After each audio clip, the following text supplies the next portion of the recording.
Right, so today we're doing a thermostat on a 2011 Chrysler Town & Country with 3.6 liter V6. This is probably one of the easiest jobs you can do on this car besides change the air filter.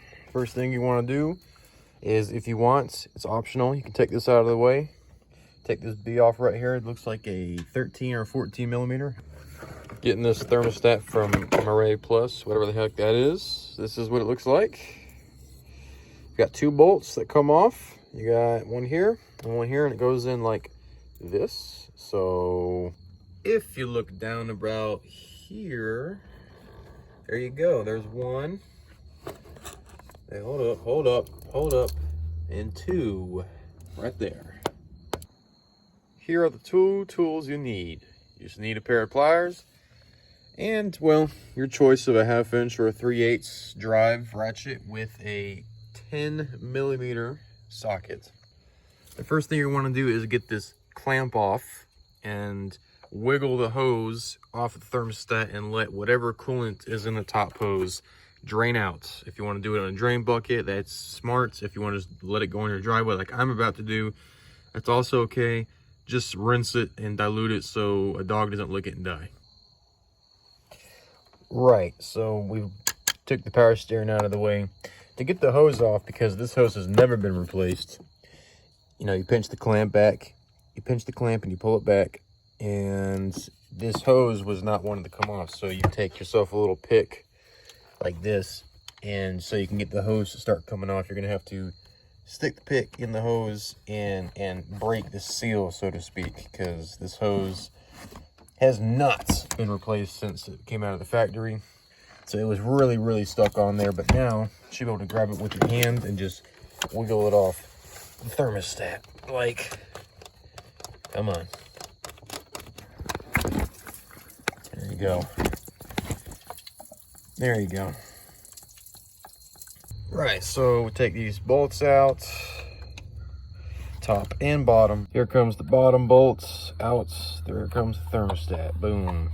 So as I'm pulling it out, I have to remember it went in like this, not like this. It can only really go in one way, but you have to be sure you don't force it on. Another way it's not supposed to go on. Real quick, just be sure that the new one comes with an O-ring. If it does not, this won't seal and you'll wasted your time and you'll have an air leak and you might blow your engine up because you let it overheat. All sorts of bad things happen if you don't have this rubber ring. Something you should be doing, a smart thing to do at least, would be to take your phone and line up the holes using your phone to guide the way. So I think I don't think this is quite right. Let me get my other hand in here. Right, move this power steering so y'all can't see that. Use your other hands to make sure you get the bolt right. Now you hold your one hand here and you install it with your right hand. That's the easiest way I found to do it. Install the bolts and make sure that the thermostat is flush with the engine block.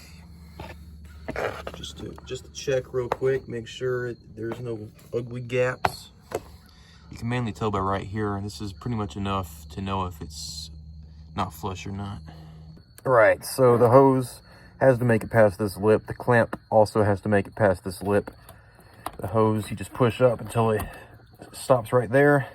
And like I said, the clamp must make it past the lip. Otherwise, it'll leak everywhere. So now we've got to top off the radiator here. Top it off, top it off.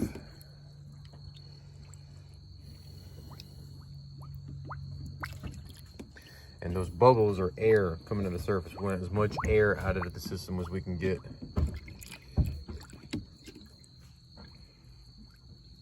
Start it up.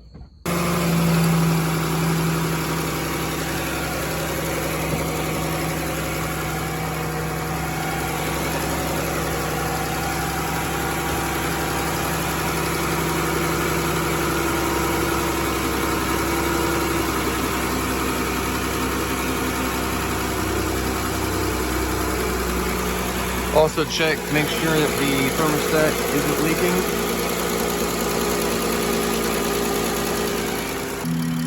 All right, so now the bubbles are starting to slow down a little bit. It's not as common. In another 3 or 5 minutes, we would have put the top back on and call it a day. You just want to make sure, you want to be patient usually. Make sure that all of the air escapes the radiator. You want a sealed system, and you don't want any air in the system for it to read measurements properly and for the cooling system to run properly. Right, so once all the air bubbles are out of the radiator, all you gotta do is, right before the thermostat opens, top off the radiator, put the cap on, and call it a day. So I hope this helps somebody out. Later.